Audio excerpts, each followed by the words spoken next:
to the Pharisees and teachers of the law that said to him, Teacher, we want to see a miraculous sign from you. Jesus said, A wicked and adulterous generation asks for a miraculous sign, but none will be given it except the sign of the prophet Jonah. For as Jonah was 3 days and 3 nights in the belly of a huge fish, so the Son of Man will be 3 days and 3 nights in the heart of the earth. The eternal and unchanging Word of God. One story. 66. Jonah. Should I not be concerned? Jonah chapter 1 to chapter 4. Of the 17 books of prophets, 3 of the books of prophets proclaim the word of God to the Gentiles. The book of Obadiah proclaimed the word of God to the Edomites. The book of Jonah toward the Assyrian capital, Nineveh, and Nahum again toward Assyria.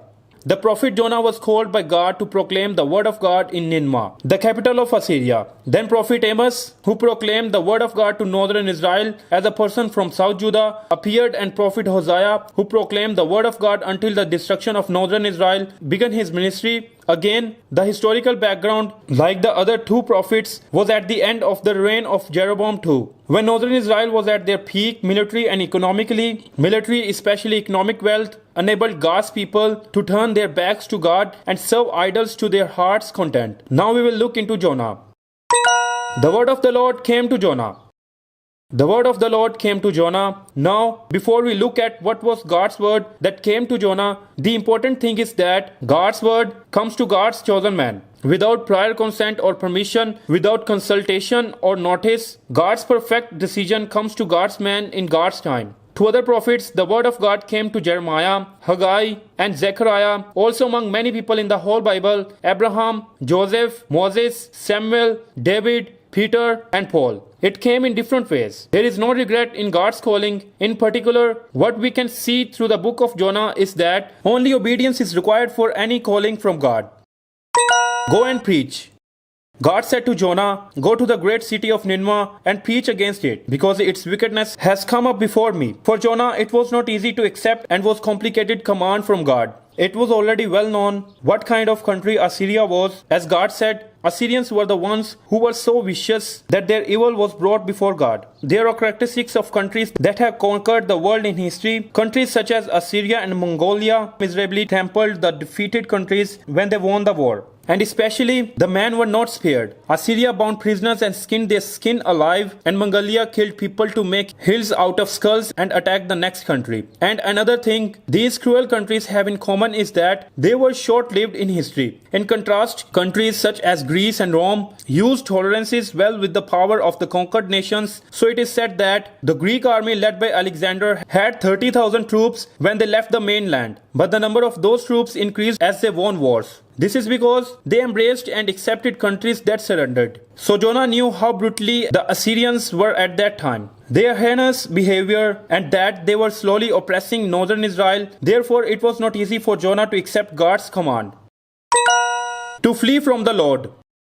Jonah flees from the Lord to flee to Not Nineveh. He went to Joppa and found a boat that goes to Tarshish. Nineveh and Tarshish were located literally in the opposite direction. If Nineveh was about 750 kilometers northeast of Samaria, the capital of northern Israel, then Tarshish was about 3,200 kilometers to the western end of the Mediterranean Sea. Jonah wanted to run as far away as he can. Then he thought he could flee from God. But this was foolishness of the man Jonah. Although he was called to be a prophet, the Bible proclaims, Where can I go from your spirit? Where can I flee from your presence? If I go up to the mountains, you are there. If I make my bed in the depths, you are there. If I rise on the wings of the dawn, if I settle the far side of the sea, even there your hand will guide me. Your right hand will hold me fast. We cannot avoid. Jacob fled from God and his older brother Esau, but after 20 years, God called Jacob again to where he was supposed to be. God never gives up. We cannot run away. If God calls, it is just a difference between obeying or disobedience after getting punished. Pick me up and throw me into the sea. There are some stage devices prepared by God who did not let Jonah run away. But knowing that Jonah would not obey and not go to Nineveh but run away on a boat going to Tarshish, the first was a great wind. The great wind caused a violent storm in the middle of the sea and threatened to break the ship. People on the boat were afraid and each cried out to his own God, throwing cargo into the sea to lighten the ship. But because they didn't know the cause, they made wrong assumptions and did their best. but were acting foolishly. And the captain told to Jonah to wake up and call the God Jonah believed in. The foolish people were taking all chances because they did not know whose God was so angry. However, no matter how many times they called the name of their gods, it did not solve the problem. So they decided to draw lots to find the cause. And the Lord fell on Jonah. Jonah confessed in a word, he disobeyed God's word, and this uproar arose because of him. Because of one person, others experienced such an uproar. Like how through one person, Joseph, Jacob's family lived. Potiphar's house was blessed, and Egypt lived. Each country survived and received physical salvation. One man, Goliath, made God's people, Israel, tremble in fear. And one man, David, brought victory over that fear. Because of one man, Adam, sin entered the world, and death through sin. And as many died because of one man's sin, the gifts through the grace of one man, Jesus Christ, overflowed to many. In the end, Jonah said, "Pick me up and throw me into the sea." When the people asked, "What should we do to you to make the sea calm down for us?" People tried their best with humanly methods, but when they couldn't help with the great wind that God has prepared, they finally picked Jonah up and threw him into the sea, and the sea became quiet. Now we are going to meet the second stage device that God had prepared. The Lord provided a great fish. God knew that Jonah would go to Tarshish instead of Nineveh after receiving God's command. And he knew that he would eventually be thrown into the sea, so he had a big fish prepared a long time before. Big fish are not whales. We just have to see it as a big fish that can hold Jonah for 3 days after swallowing him, and in which Jonah can survive for 3 days. Jonah was inside the fish 3 days and 3 nights. Jonah lived a representative life of Jesus, not by his life and personalities of faith, but by the incident in which he stayed 3 days and nights in the belly of a big fish. What I have vowed, I will make good. Jonah prayed. He called to God because of his distress. He knew that God threw him into the deep, into the very heart of the seas, and he said even if he has been banished from God's sight, he will look again toward Lord's holy temple. The place he was in was not a comfortable place. No matter how big it was the belly of a fish. The engulfing waters threatened him, seaweed wrapped around his head. His frustration seemed to be at the root of a mountain, and earth beneath buried him. But Jonah confessed, "You brought my life up from the pit, O Lord my God." It is also said that when his soul was tired, he remembered God, and his prayers rose up to God and said, "But I, with a song of thanksgiving, will sacrifice to you. What I have vowed, I will make good." Salvation comes from the Lord. Then God commanded the fish to vomit Jonah on land. Go and preach.